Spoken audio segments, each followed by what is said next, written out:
Queridos, vamos pegar nossos livros, o livro Nascer da Mente e também a Bíblia. Pode abrir o livro Nascer da Mente na página de número 123.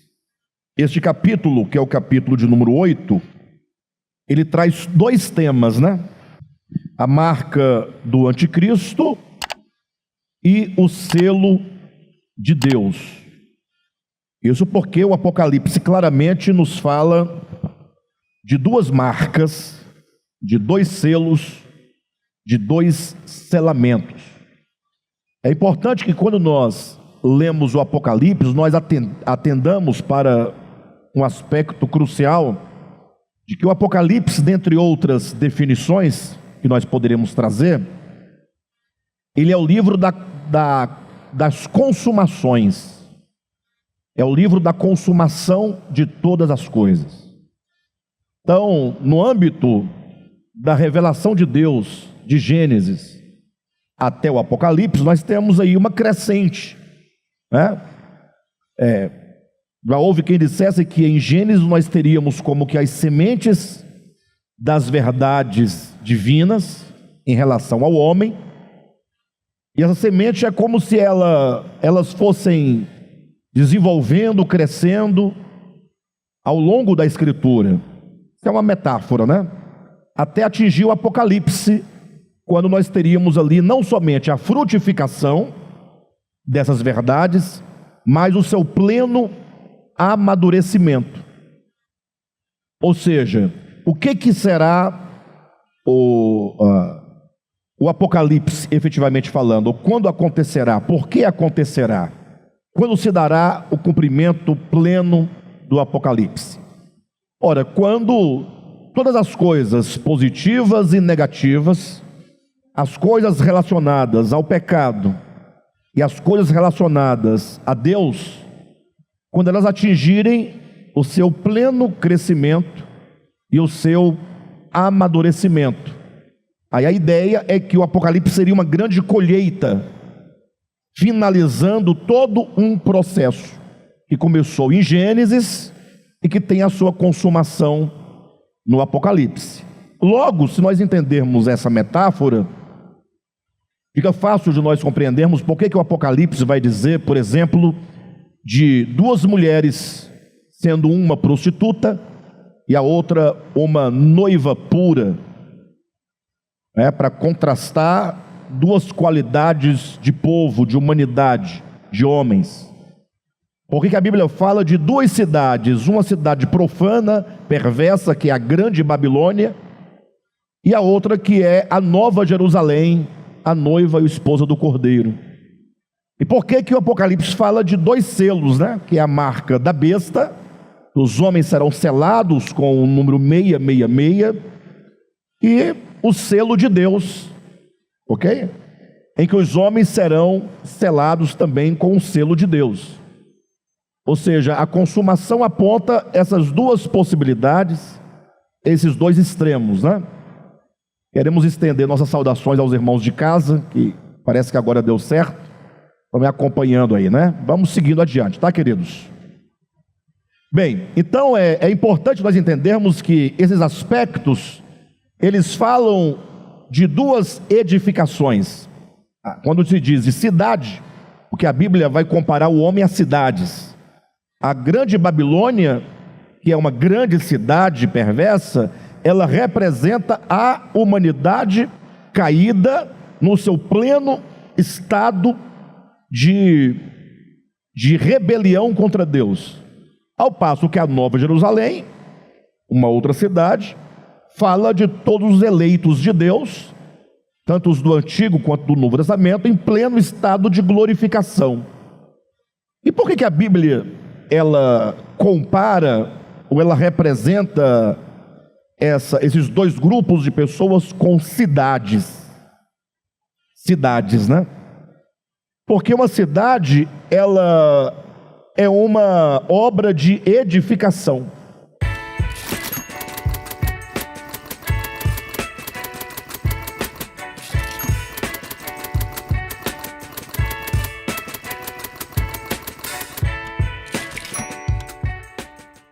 Lembra que lá em 1 Coríntios capítulo 3, versículo 9, salvo engano, Paulo vai dizer, referindo-se à igreja, né?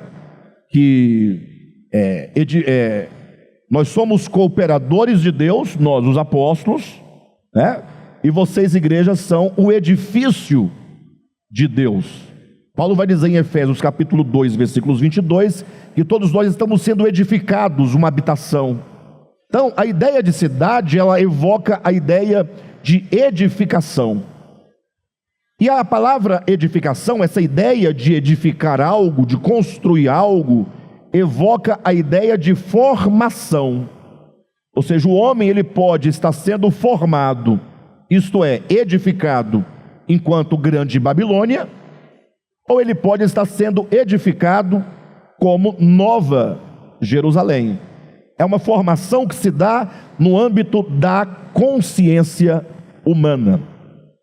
A consciência humana, talvez dentre todos os atributos humanos, né, todas as faculdades humanas, a consciência é onde se instaura a parte mais íntima e profunda do ser humano, mais do que a própria alma, que a alma é o próprio ser humano, mas é na consciência que o homem se constrói e se constitui enquanto ser que pensa, que considera, que ama, que odeia, que aborrece, e que tem ali a sua existência, o que determina todo o seu modo de ser e todo o seu modo de viver. Por isso que às vezes você chega para um filho, para uma criança, e você exorta, explica a necessidade que ela tem de obedecer, de estudar, de acontecer, fazer tarefa de casa, tarefa de escola, e ele tem profunda dificuldade, enquanto para você, aquilo está muito claro enquanto responsabilidade. Por quê? Porque ele não tem ainda uma consciência de si mesmo em relação ao mundo. Logo, ele não consegue ser ou realizar aquilo que nós que estamos com a consciência mais expandida exigimos daquela pessoa. A vida cristã também não é diferente. Nós só podemos realizar a obra de Deus e a vontade de Deus na medida do nosso crescimento de consciência. Por isso que às vezes nós queremos realizar algo e não conseguimos realizar, porque falta-nos o crescimento necessário. Vindo o crescimento, tudo aquilo que outrora era desejado ou desejávamos realizar se torna algo normal. Por quê? Porque a nossa consciência cresceu, se expandiu, ela vai se formando, né? Então esses dois selos do Apocalipse falam, portanto, de um processo de edificação e de formação do homem, seja quanto ao selo da besta, seja quanto ao selo de Deus. Por esse motivo, pega seu livro aí na página 123, e nós teremos aqui, aí no segundo parágrafo, o seguinte: o espírito do anticristo, nós estamos dando continuidade, né? O espírito do anticristo não somente se opõe ao Deus verdadeiro, como também busca tomar-lhe o lugar no coração do homem.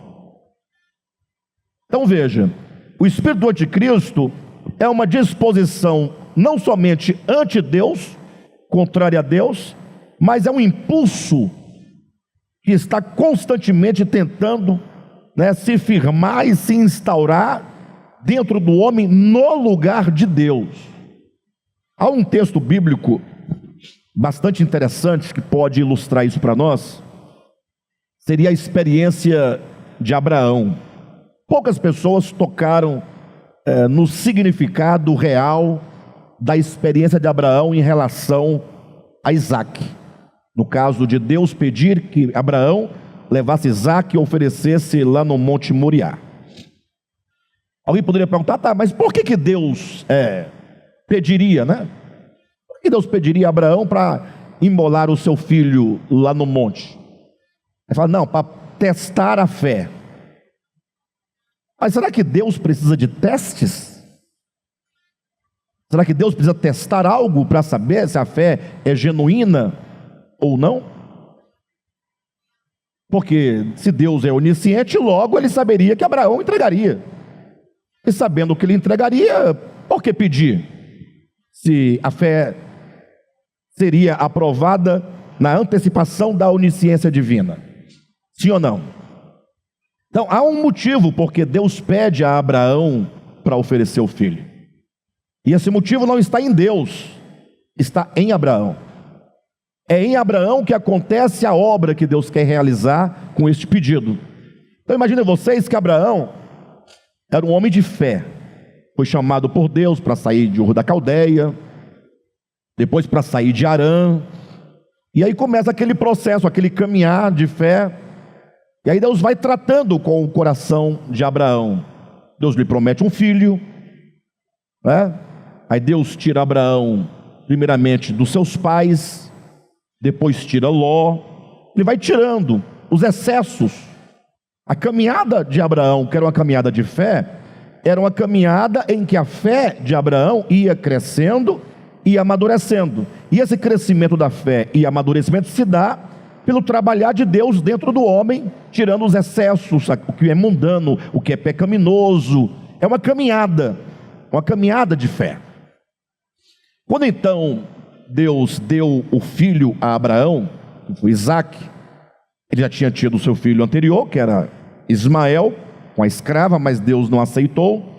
Então, quando Deus deu a ele o filho Isaque, da sua mulher Sara, a mulher legítima e a mulher a quem Abraão amava, Isaque, enquanto uma bênção de Deus, o que é algo positivo, entrou no coração de Abraão como uma coisa muito amada. Abraão amou Isaque de tal maneira que tudo agora na vida de Abraão era Isaque, Isaque, Isaque, Isaque. E mesmo Isaque sendo uma bênção de Deus, Isaque começa a ocupar no coração de Abraão o lugar de Deus. Mesmo coisas boas que Deus nos dá, se nós não tomarmos cuidado, Ele acaba ocupando em nós o lugar que pertence única e exclusivamente a Deus. Chegou um momento que Abraão estava tomado, ou Isaque estava tomando todo o lugar de Deus no coração de Abraão, e Deus precisava retomar o lugar no coração de Abraão, tirar Isaque, destronar Isaque, para Deus ser entronizado. O que fazer? Deus é muito sábio, né? Isaque precisava ser imolado no coração de Abraão. É no coração que se daria a imolação, porque era lá que ele estava instaurado no lugar de Deus. Essa é a razão porque Deus, ao falar dessa imolação, Deus não disse: olha, Abraão, vai no quintal da sua casa e sacrifica Isaque. Ele não diz isso, ele fala: olha, Abraão, você vai ao Monte Moriá. Aí Deus explica: caminho de 3 dias e 3 noites. E lá no monte você vai oferecer sobre o altar Isaque. Para Abraão, ele pensava num sacrifício material, físico. Agora imagine só, Deus falar: pega Isaque, o filho a quem tu amas. Ele dá ênfase. Não é sacrificar qualquer coisa, é aquilo que tomou todo o seu amor, que sugou todo o teu amor, e ofereça para mim. E agora Abraão começa uma caminhada de 3 dias e 3 noites. Cada passo que ele dava na direção do monte era uma decisão em prol de Deus e uma decisão contrária a Isaque no seu coração. Ele tinha que abrir mão de Isaque, porque oferecer, entregar a Deus, devolver a Deus, é retirar de si e abrir mão daquilo que ele havia recebido. Sim ou não? Então Deus colocou ele caminho de 3 dias e 3 noites, que era o tempo necessário para ele fazer todas as reflexões, para ele considerar Deus agora muito mais do que ao próprio Isaque, para ele colocar o amor a Deus acima do amor do seu próprio filho, de modo que quando ele chegou lá no monte, que ele colocou o seu filho, que ele foi descer o cutelo, Deus falou: opa, não precisa sacrificar o seu filho deste modo. O seu filho já está sacrificado no seu coração. Deus já reocupou o lugar no coração de Abraão.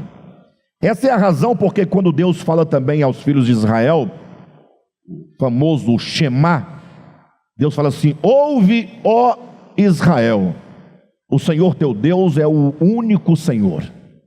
Amarás, pois, o Senhor teu Deus de todo o teu coração, de toda a tua alma, com todo o teu entendimento, com todas as tuas forças. Ou seja, o que se exige do homem é que ele ame a Deus de modo pleno, e todas as demais coisas devem estar sujeitas a esse amor a Deus. Todas as demais coisas. Jesus, ele repete essa instrução e esse princípio no Evangelho por várias vezes. Ele diz: aquele que ama a seu pai, a sua mãe, a sua esposa, a seu filho, ou a si mesmo, mais do que a mim, não é digno de mim, não pode ser meu discípulo. Então, todas essas questões, tanto de Abraão, o Shema lá de Israel, esse não amar qualquer outra coisa, nem a si mesmo mais do que ao próprio Senhor Jesus, implica que o coração do homem, ele tem que ser absoluto por Deus. Logo, se Deus quer conduzir o homem a essa entrega plena a Ele, o contrário de Deus, que é o antideus, o espírito antideus e anticristo, ele quer ocupar no homem o lugar que cabe única e exclusivamente a Deus. Dentro do homem, ele quer ser o centro da adoração dentro do homem. Ele quer ser o centro do poder sobre o homem. Então, isso não é algo que se acontece de modo externo. Infelizmente, a teologia, ou melhor, a escatologia convencional, tentando entender o Apocalipse, eles entenderam que, quando diz que irão fazer uma imagem da besta e colocá-la dentro do santuário de Deus, eles pensaram: bem, se vão fazer uma imagem da besta e colocar dentro do santuário de Deus, logo, esse santuário, esse templo tem que ser o quê? Reconstruído, porque não tem mais templo em Jerusalém. Desde que foi destruído no ano 70, nunca mais se ergueu o templo em Jerusalém. Então, quando os homens leem a Bíblia e eles não conseguem ver uma saída, eles forjam uma solução. Bem, então, será construído o terceiro templo. Vocês vão ouvir essa frase muito na internet: terceiro templo, já está sendo construído o terceiro templo, né? Para que, sendo construído o terceiro templo, venha o anticristo, que é a besta, para que os homens façam uma imagem da besta, uma estátua, eles dizem estátua, para colocar essa estátua dentro do templo lá em Jerusalém. Porque assim aconteceu no Antigo Testamento, lá em Antíoco Epifânio. Eles profanaram mesmo o templo de Jerusalém. Só que não podemos nos esquecer que o Antigo Testamento, ele trabalha com sombras, figuras e símbolos. Já o Novo Testamento trabalha com as realidades espirituais e não com símbolos. Logo, a profanação do templo no Novo Testamento não pode ser a profanação de um templo simbólico, de um templo físico, material, porque o grande princípio acerca do templo de Deus, da morada de Deus, do santuário de Deus no Novo Testamento é: Deus não habita em santuário feitos por mãos humanas, não é? Porque o santuário de Deus em que habita o Espírito Santo sois vós. Então, a realidade do templo do Antigo Testamento hoje são os homens. Por isso que Jesus, ele, em João capítulo 2, ele falou assim, olha, falou para os fariseus, né, escribas lá: destruí esse santuário e em 3 dias eu o colocarei de pé. Aí eles ficaram: como pode esse homem levantar o templo em 3 dias, esse templo que foi gasto 46 anos para edificá-lo, como é que você vai agora é reerguê-lo em 3 dias. Aí o versículo 20 diz: eles todavia não entenderam porque Jesus se referia ao santuário do seu corpo. Ou seja, a habitação de Deus desde sempre foi o homem. Deus já cria o homem enquanto habitação, mas no âmbito da pedagogia, da revelação, do ensinamento de Deus ao longo da Bíblia, Ele fez representar esse homem, essa humanidade, no templo, né? Primeiro no tabernáculo de Moisés, depois no templo de Salomão, né? E agora vem Cristo como o verdadeiro templo, homem. Por isso que em João capítulo 1, versículo 14, diz assim: e o verbo se fez carne e tabernaculou entre nós. Onde diz lá na sua Bíblia, e habitou entre nós, a palavra habitou é tabernaculou, ou seja, ele estava dentro de um tabernáculo humano, vivendo entre nós. Então, nós entendemos que fazer uma imagem da besta e colocá-la dentro do santuário de Deus, como diz no Apocalipse, na verdade não pode ser entendido como fazer uma estátua e colocar dentro de um templo físico, porque isso não faz nenhum sentido espiritual algum. Agora, fazer a imagem da besta e colocá-la dentro do santuário de Deus, do homem, entendendo imagem não enquanto uma estátua, mas enquanto imagem, enquanto a conformação do homem aos atributos, como diz, Deus criou o homem à sua imagem. Essa palavra imagem, o homem foi criado à imagem de Deus. Você vai pensar numa estátua? Numa imagem de escultura? Numa escultura? Óbvio que não. Essa imagem de Deus fala dos atributos interiores do homem. Logo, colocar a imagem da besta dentro do homem é fazer o inverso do que Deus desejou fazer. Enquanto Deus quer conformar o homem à sua imagem e semelhança, o império das trevas, o mistério da iniquidade, ele quer forjar a imagem anticrística, anticristã, anti-Deus dentro do homem. Se o homem, conformado à imagem de Deus, ele manifesta os ricos atributos de Deus, amor, graça, bondade, misericórdia, perdão e tantas coisas maravilhosas, o que seria o homem conformado à imagem da besta? O que seria o homem, né, que tem dentro dele colocado a própria imagem do anticristo, se não manifestar os atributos perversos da maldade? Por isso que o nosso texto aqui, ele continua dizendo assim, olha, página 123, o espírito do anticristo não somente se opõe ao Deus verdadeiro, como também busca tomar-lhe o lugar no coração do homem. No alto da sinagoga humana, no trono de sua consciência, se assenta a fera do ego. Por isso é dito que ele se estabelece no santuário de Deus, que é o homem, ostentando-se como se fosse o próprio Deus. Então, o ego é o que faz do querubim Satã. O ego é o que faz do homem Satã. Ou seja, o primeiro lá, o querubim, como é que ele se torna inimigo de Deus, adversário de Deus, opositor de Deus, quando ele diz, eu elevarei o meu trono, diz Lúcifer, acima das estrelas dos céus, e serei semelhante ao Altíssimo. Ele quer um trono acima de tudo, para competir com Deus, ele quer ser Deus além de Deus. E é a promessa que ele faz ao homem no Éden, se você viver pelo fruto da árvore do conhecimento, serás como Deus. E o homem então, a partir dessa promessa de ser como Deus, ele decaiu. E o que faz então o homem desejar o ser igual a Deus? Senão esse sentimento egoísta, egóico. E vale a pena aqui lembrar que quando nós usamos o termo ego, nós não estamos nos referindo ao conceito freudiano de ego. Freud criou a tríade, né? da estrutura mental do ser humano, que seria o id, o ego e superego. Isso é psicanálise.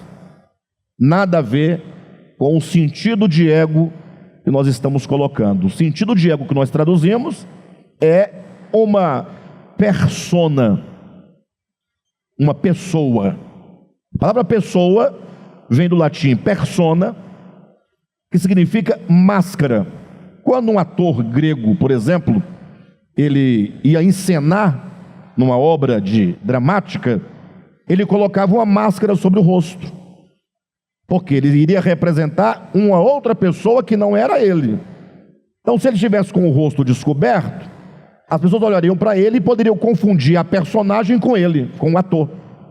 Para não haver confusão, colocava-se uma máscara. Essa máscara é um outro eu, só que esse outro eu é falso, ele não existe de fato. Por isso que o eu, no latim, ego, quer dizer o quê? Exatamente. O único eu verdadeiro na Escritura é Deus. Quando foi dito para Moisés, quando te perguntarem quem te enviou, diga que o eu sou te enviou. Ora, se eu fosse Moisés, eu perguntaria: ora, mas o Senhor fala que tu és o eu sou, e eu também não sou? Eu? E Faraó também não é um eu? E cada um não é um eu? Ou seja, para Deus só existe um eu verdadeiro. Esse eu é o próprio Deus. E nós só encontramos o significado de nossa existência nele. Ele é o verdadeiro eu que habita todo homem. Logo, quando nós dizemos eu para se referir a mim, isso é um ego, é uma máscara, é uma persona que eu admito querer ser igual a Deus, a quem eu vou agora ficar sempre requerendo adoração e serviço de todas as pessoas. E aqui está a raiz e a razão de todas as misérias da humanidade.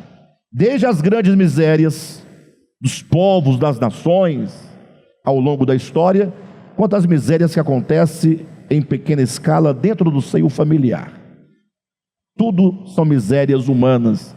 Tudo que destrói, tudo que faz o outro sofrer, que te faz sofrer, tudo que machuca, tudo que traz dor, tudo isso é provocado por esse sentimento, por essa disposição, por esse engano chamado ego. E é isso que quer se instaurar dentro do homem, embora já esteja instaurado, mas ele tem que chegar à sua plena frutificação, que é o momento pleno de rebelião contra o Criador. Daí nós temos aqui, página 123. Lendo novamente o segundo parágrafo. O espírito do anticristo não somente se opõe ao Deus verdadeiro, como também busca tomar-lhe lugar no coração do homem. No alto da sinagoga humana, no trono de sua consciência, se assenta a fera do ego. Por isso é dito que ele se estabelece no santuário de Deus, que é o homem, ostentando-se como se fosse o próprio Deus. O número da besta, que é o número do seu nome, expressa bem essa verdade. Na Bíblia, o homem é representado pelo número 6, dia em que fora criado. Ao passo que Deus, na plenitude de sua obra e manifestação, é simbolizado pelo número 3, que seria o Deus Trino, né? O Pai, o Filho e o Espírito Santo, não enquanto necessariamente uma trindade essencial, mas sobretudo enquanto uma trindade econômica. Por isso se diz aqui, ao passo que Deus, na plenitude de sua obra e manifestação, é simbolizado pelo número 3. Quando o homem, que é o 6, usurpa o lugar da divindade, que é o 3, tem-se 6, 6, 6, 666. Eis a razão porque a marca do anticristo é 666. 2 pontos. A consumação final e máxima do intento da serpente desde os primórdios da história, e sereis como Deus. Então, está muito claro isso para nós. Portanto, a marca da besta é um selo espiritual gravado na alma do indivíduo. Refere-se à formação de uma consciência, por isso diz na testa, né? O selar na testa, formação de uma consciência anticrística, contrária aos princípios do Evangelho, e que se manifesta exteriormente pelas obras praticadas. Olha, a mão direita, o selo na mão direita, a sua ação tem-se na testa e se reflete na ação, segundo as intenções e propósitos do coração amante de si mesmo. Que gravidade, hein? Falando disso aqui, eu fico imaginando quantas pessoas não compreendem essa verdade, essa realidade espiritual do significado da besta, do selo da besta, desse trabalhar do mistério da iniquidade na humanidade, enquanto estão com seus olhos voltados para a história futura, ou para as profecias, esperando que alguém se manifeste na terra, como se fosse o anticristo. Enquanto espera tudo isso, as coisas estão o quê? Acontecendo. O selamento já está acontecendo. Seguindo adiante, o selamento do nome do anticristo nas frontes dos homens visa, portanto, a formação de uma imagem da besta e a sua instauração dentro do santuário de Deus. Não diz o texto que se deva fazer uma estátua, como se fosse uma escultura, e colocá-la dentro de um templo físico reconstruído em Jerusalém. Ou seja, falar de um templo físico em Jerusalém reconstruído e colocar lá dentro uma imagem, não existe isso na Bíblia.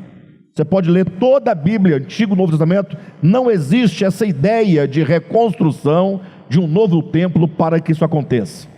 O Apocalipse é um livro simbólico, e como tal, ele vai usar o templo enquanto símbolo do homem, e a imagem da besta, o contrário da imagem de Deus, sendo gerada dentro do homem. Por isso continua dizendo: desde que Cristo foi crucificado, o templo dos judeus já não mais é reconhecido nas Escrituras como santuário divino. Antes, afirma o texto que o falso profeta seduz os que habitam sobre a terra para que se faça uma imagem da besta, assim como Deus está a formar dentro do homem o seu santuário, a sua própria imagem, a fim de torná-lo à semelhança do Altíssimo. O império das trevas está gerando dentro do homem, que é o santuário de Deus, a imagem do homem da iniquidade. Encaminhamos-nos para a reta final da história humana, em que todos se encontrarão no vale da decisão e haverão de decidir-se pela verdade ou pelo engano, por Cristo ou pelo anticristo, pelo ego ou pelo eu sou. Então, como ficou claro agora, quando nós colocamos lado a lado o ego de um lado, o eu sou de outro, o que está em oposição ao ego não é o superego de Freud, nem o id, nós não estamos contradizendo o que ele diz. Ele está falando de uma outra realidade totalmente psíquica da humanidade.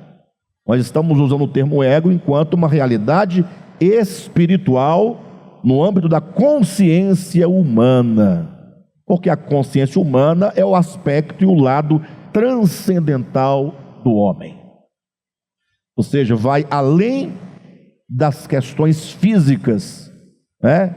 E mesmo neurológicas do homem, vai além disso. Logo, quando nós colocamos aqui lado a lado o ego ou o eu sou, fica claro essa dicotomia. Não poucos os que hoje se encontram despercebidos extasiados pelas luzes do circo e pela magia dos arlequins no palco da falsa religião, se darão conta do engano em que viveram por toda a sua existência. Estamos chamando aqui a atenção, queridos, porque infelizmente, inclusive eu vi um vídeo hoje muito interessante, passei o dia pensando nesse pequeno vídeo. Uma senhora, se referindo a um dado pregador, ela dizia que o pregador, esse referido pregador do vídeo, pregava que a salvação é somente por Cristo, pela graça, nós temos que morrer para o velho homem, nascer para Deus, enquanto novo homem, tal, só as coisas do evangelho mesmo, né? E aí a irmã ficou empolgada, gostava demais de ver esse pregador falando essas coisas boas, e ela resolveu postar esse videozinho no grupo da igreja dela.